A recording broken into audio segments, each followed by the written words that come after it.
Correction de l'exercice numéro 3 du chapitre 14. Deux capteurs électroacoustiques sensibles aux vibrations sont reliés à une interface d'acquisition. Elles sont distantes de 38 cm et posées sur une barre métallique.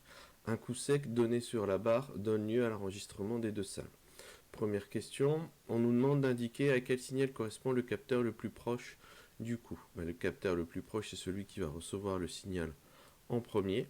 Donc ici, lorsqu'on regarde le graphique, ça va être le signal vert, ici, qui sera capté en premier. Donc le capteur qui a capté ce signal est le plus proche de l'endroit où a été émis le coup. Deuxième question, on nous demande de mesurer le retard de l'onde entre les deux micros. Donc ici, on voit qu'on a pris comme référence le moment où le signal est arrivé sur le capteur le plus proche, donc ici 0. Le capteur numéro 2, il reçoit le signal à 10 fois 10 puissance moins 5 secondes après. Donc c'est-à-dire que le retard, il est égal justement à 10 fois 10 puissance moins 5 secondes. Troisième question, on nous demande de calculer la célérité de l'onde dans la barre. Donc pour ça, on repart de la définition.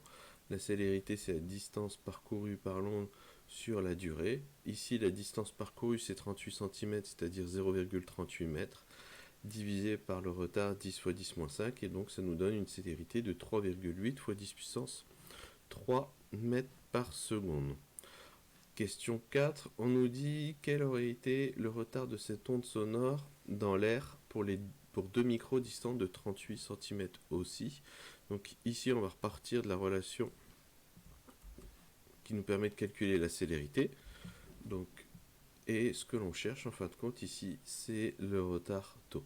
Donc le retard taux, ça va être égal à la distance parcourue sur la vitesse, ici, de l'onde sonore dans l'air, et donc ça nous donne 0,38 sur 340, ça fait un retard de 1,12 fois 10 puissance moins 3 secondes. La célérité de l'air nous étant donnée en fin d'exercice. Dernière question, on nous demande pourquoi cette valeur est-elle différente de celle trouvée à la question 2.